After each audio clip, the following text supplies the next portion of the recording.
కాంగ్రెస్ పాలనలో రైతులకు యూరియా తిప్పలు తప్పడం లేదు. జనగామ జిల్లాలో యూరియా కోసం రైతులు రోడ్డెక్కారు.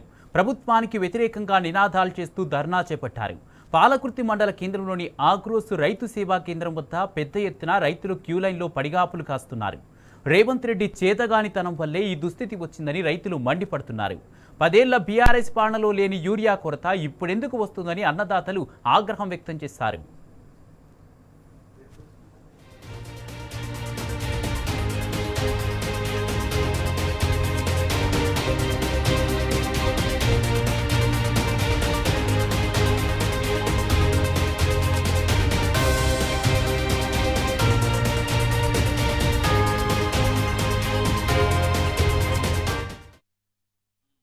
ఇచ్చినోడిని అలానే తోలుతారు, ఇయ్యనోడిని అలానే తోలుతారు.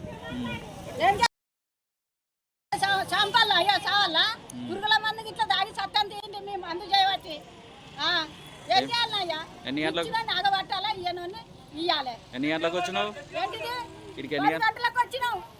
10 గంటలకు వచ్చి ఇప్పుడు 3 గంటల మంచి నీళ్ళు లేవు, చాలేదు, ఏం తిని బతకాలి? అక్కడ వెళ్ళిపోవాలా? అక్కడ పొలం ఎండిపోతుంది, ఇక్కడ మనుషులు చెప్తారు, కూరగాయలు పోతారు. ఎక్కడ ఏం చేయాలి? మేము ఇంత చిప్పలు పెట్టాలి మమ్మల్ని. అయితే మొక్కజొన్నలు వచ్చిన చిట్టీలు కావాలా? మళ్ళీ వీళ్ళకి మళ్ళీ ఈ దిరత్తులు కావాలా? ఆధార కార్డుల దిరత్తులు కావాలా? ఏం చెప్తారు చెప్పు? ఏం చేయాలి మేము? పోయినాం పోతాది రాత్రి 7:30 దాకా ఒక్క బస్తా ఇచ్చినాక ఆ తర్వాత వేరేటోళ్ళు 7:30కు వచ్చిర్రు. 8 గంటల వరకే వాళ్ళకి 5 బస్తాలు ఇచ్చిర్రు. మరి మేము పొద్దున్న దాకా నిలబడ్డది అంతా పోయింది. వాళ్ళు ఒక్కరు అర్ధ గంట సేపట్లకే 5 బస్తాలు ఇచ్చారు. మరి వాళ్ళకి ఎందుకు ఇచ్చారు? మాకు ఇప్పుడు ఈడికి వస్తానో ఈడ చిట్టు ఉంటేనే ఇస్తామంటారు. మొక్కజొన్నలు 7 ప్యాకెట్లు వేసినాం మేము. నిన్నే బిల్ చిట్టి పడేసిపోయినాం అన్న. మరి అవసరం లేదు కదా ఎందుకు అన్నట్టుగా పడేసిపోయినాం. ఆడ చెరుకల్ని పడేసినాం. కొత్త చిట్టిస్తేనే బస్సు ఇస్తా అంటాడు. మరి ఎట్లా చేయాలి ఇప్పుడు? ఎన్ని గంటలకు వచ్చారు? మేము పొద్దున 7 గంటలకు వచ్చాము.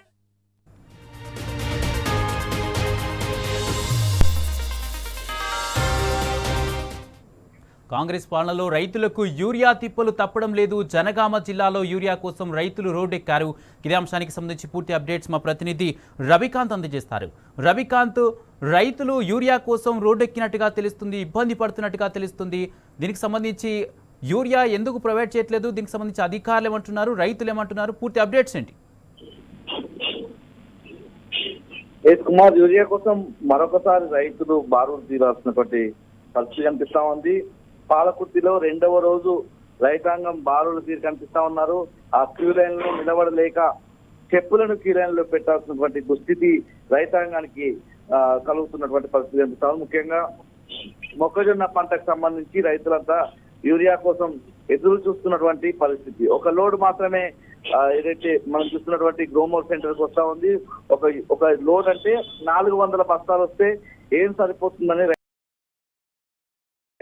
పరిస్థితి కూడా మనకు స్పష్టంగా కనిపిస్తా ఉంది. ఉదయం నుంచే పెద్ద సంఖ్యలో చేరుకుంటున్నటువంటి రైతులు యూరియా కోసం బారులు తీరు కనిపిస్తా ఉన్నారు. సరిపడినంత యూరియా అందించకపోవడంతో ధర్నా చేసినటువంటి పరిస్థితి కూడా మనకు కనిపిస్తా ఉంది. బారులు తీరి పెద్ద క్యూ లైన్ కనిపిస్తా ఉంది. అంటే పూర్తి స్థాయిలో రైతాంగానికి సంబంధించి వాళ్ళ కష్టాలను తీర్చడంలో కాంగ్రెస్ ప్రభుత్వం పూర్తిగా విఫలమైందని మనం చెప్పాల్సి ఉంటుంది. గత వానాకాలం సీజన్ సంబంధించి కూడా మొన్ననే కోతలు కూడా పూర్తయిపోయినటువంటి సందర్భం కనిపిస్తా ఉంది. వానాకాలం సీజన్ లో కూడా రైతులు యూరియా కోసం తిప్పలు పడ్డటువంటి పరిస్థితి ఉమ్మడి వరంగల్ జిల్లా వ్యాప్తంగా ఎక్కడికక్కడ కనిపించింది. మరొకసారి యాసంగి సీజన్ కి సంబంధించి రైతులంతా సమాయత్తమవుతున్నటువంటి పరిస్థితుల్లో రైతులు యూరియా అందక ఇబ్బందులు పడతా ఉన్నారు. మరోవైపు మొక్కజొన్న పంటకు సంబంధించి కూడా ఇప్పటికే నెల రోజులు అవుతా ఉంది.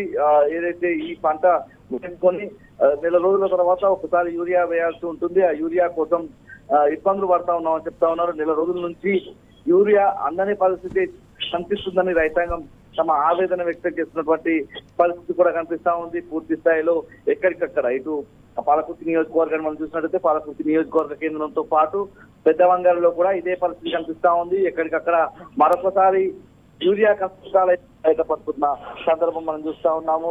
అంటే వానాకాలం సంబంధించినటువంటి పంటకు యూరియా విషయంలో రైతులు ఎంత ఇబ్బందులు ఎదుర్కొన్నారో చూసాం. కాబట్టి ఈ యాసంగి సీజన్ లోనైనా ముందస్తు ప్రణాళికతో ముందు చూపుతో కాంగ్రెస్ ప్రభుత్వం యూరియా అందించాలన్నటువంటి అంశాన్ని అయితే రైతులు తమ ఆవేదన రూపంలో చెప్తున్నారు. Kumar. Right, thank you Ravikanth.